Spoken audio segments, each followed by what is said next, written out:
Hi friends, welcome to my channel. Nandagokula ಧಾರಾವಾಹಿಯಲ್ಲಿ ಮುಂದಿನ ಸಂಚಿಕೆಯಲ್ಲಿ ತುಂಬಾ ಇಂಟರೆಸ್ಟಿಂಗ್ ಆಗಿರಲಿದೆ. ಸಂಚಿಕೆ ಆರಂಭದಲ್ಲಿ ಅಮ್ಮು ತನ್ನ ಗಂಡ ವಲ್ಲಭನ ಬಳಿ ಹೋಗಿ, ನನ್ನ ಕ್ಷಮಿಸಿಬಿಡು ವಲ್ಲಭ, ನಿನಗೆ ಹಣದ ಸಹಾಯವಾಗಲಿ ಅಂತಲೇ ನಾನು ಯಾರಿಗೂ ಹೇಳದೆ ಟ್ಯೂಷನ್ ಮಾಡಲು ಹೋಗಿದ್ದು. ಮಾವನ ಮರ್ಯಾದೆ ಕಳಿಬೇಕು ಅಂತಲ್ಲ ಎಂದು ಕಣ್ಣೀರಿಡುತ್ತಾ ಕ್ಷಮೆ ಕೇಳ್ತಾಳೆ.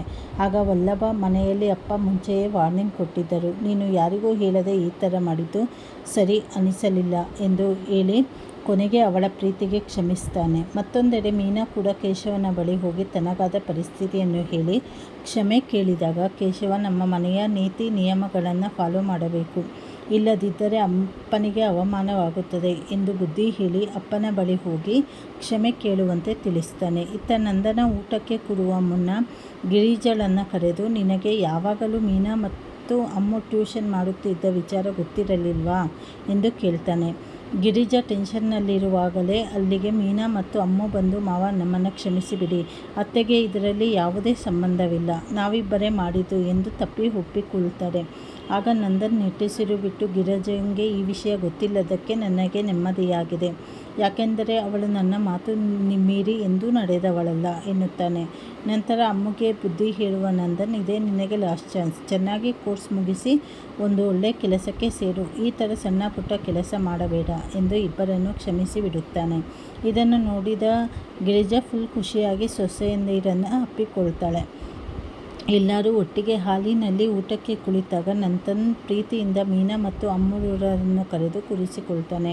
ನಂದನ್ ಇಷ್ಟು ಬೇಗ ಎಲ್ಲವನ್ನು ಮರೆತು ಇಬ್ಬರನ್ನು ಒಪ್ಪಿಕೊಂಡಿದ್ದನ್ನು ನೋಡಿ ಅಲ್ಲಿನ ಊಟ ಬಡಿಸಲು ಬಂದ ಪ್ರಿಯಾಂಗೆ ತೀವ್ರ ಆಘಾತವಾಗುತ್ತದೆ.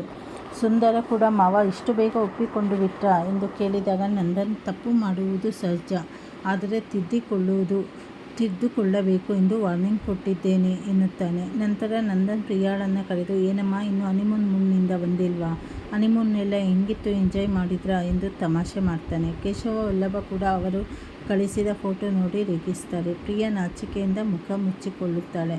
ಆದರೆ ಪ್ರಿಯಾಳ ಮನಸ್ಸಿನಲ್ಲಿ ಬೇರೆದೇ ಯೋಚನೆ ಓಡುತ್ತಿರುತ್ತದೆ. ಮಾವ ಎಷ್ಟು ಒಳ್ಳೆಯವರು, ಏನೇ ತಪ್ಪು ಮಾಡಿದರೂ ಬೇಗ ಕ್ಷಮಿಸಿಬಿಡುತ್ತಾರೆ, ಹಾಗಾದರೆ ನಾನು ಕೂಡ ನನ್ನ ಅಸಲಿ ಸತ್ಯವನ್ನು ಮಾವನಿಗೆ ಹೇಳಿಬಿಟ್ಟರೆ ಅವರು ನನ್ನನ್ನು ಕ್ಷಮಿಸಿಬಿಡುತ್ತಾರೆ ಎಂದುಕೊಳ್ಳುತ್ತಾಳೆ. ಕೂಡಲೇ ಪ್ರಿಯಾ ತನ್ನ ತಾಯಿ ವೀಣಂಗೆ ಫೋನ್ ಮಾಡಿ, ಅಮ್ಮ, ಮನೆಯಲ್ಲಿ ಮಾವ, ಮೀನಾ ಮತ್ತು ಅಮ್ಮವರನ್ನು ಕ್ಷಮಿಸಿಬಿಟ್ಟರು, ಅದಕ್ಕೆ ನಾನು ಕೂಡ ನನ್ನೆಲ್ಲ ಸತ್ಯವನ್ನು ಹೇಳಿಬಿಡೋಣ ಅಂದ್ಕೊಂಡಿದ್ದೇನೆ. ನಾನು MA ಮಾಡಿಲ್ಲ ಅನ್ನೋದು, ಒಡವೆಗಳೆಲ್ಲ ಡೂಪ್ಲಿಕೇಟ್ ಅನ್ನೋದು, ನನ್ನ ಜಾತಕ ಸರಿಯಿಲ್ಲದ್ದು, ಹಾಗೂ ಮಾಧವನಿಗಿಂತ ನಾನು 1 ವರ್ಷ ದೊಡ್ಡವಳು ಅನ್ನೋ ಎಲ್ಲ ಸತ್ಯವನ್ನು ಮಾವನಿಗೆ ಹೇಳಿಬಿಡ್ತೀನಿ ಎನ್ನುತ್ತಾಳೆ. ಇದನ್ನು ಕೇಳಿ ವೀಣಾ ಬೆಚ್ಚಿ ಬೀಳ್ತಾಳೆ.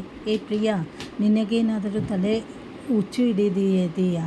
ನೀನು ಸತ್ಯ ಹೇಳಿ ನಮ್ಮನ್ನು ಬೀದಿಗೆ ತರಬೇಕು ಅಂದ್ಕೊಂಡಿದ್ದೀಯಾ? ನಿಮ್ಮಪ್ಪ ಈಗಾಗಲೇ ಸಾಲದಲ್ಲಿದ್ದಾನೆ, ಆ ದುಡ್ಡನ್ನೆಲ್ಲ ವಾಪಸ್ ಕೇಳಿದರೆ ಎಲ್ಲಿಂದ ಕೊಡ್ತೀಯಾ? ಸುಮ್ಮನೆ ಬಾಯಿ ಮುಚ್ಚಿಕೊಂಡಿರು ಎಂದು ತರಾಟೆಗೆ ತೆಗೆದುಕೊಳ್ತಾಳೆ. ಪ್ರಿಯಾ ಬೇಸರದಿಂದ ಫೋನ್ ಕಟ್ ಮಾಡ್ತಾಳೆ. ಇಲ್ಲಿಗೆ ಈ ರೋಚಕ ಸಂಚಿಕೆ ಮುಕ್ತಾಯವಾಗುತ್ತದೆ. ಮುಂದಿನ ಸಂಚಿಕೆಗಳಲ್ಲಿ ಏನೇನು ಬದಲಾವಣೆ ಆಗುತ್ತೆ ಅಂತ ಹೇಳಿ ಮುಂದೆ ತಿಳಿದುಕೊಳ್ಳೋಣ. ಹೊಸದಾಗಿ ಯಾರ್ಯಾರು ಚಾನಲ್ ನೋಡ್ತಾ ಇದ್ದೀರಾ, ಚಾನಲನ್ನು ಸಬ್ಸ್ಕ್ರೈಬ್ ಮಾಡ್ಕೊಳ್ಳಿ, ಲೈಕ್ ಮಾಡಿ, ಶೇರ್ ಮಾಡಿ, ಹಾಗೆ ಪೂರ್ತಿ ವಿಡಿಯೋ ವಾಚ್ ಮಾಡಿ. ಧನ್ಯವಾದಗಳು.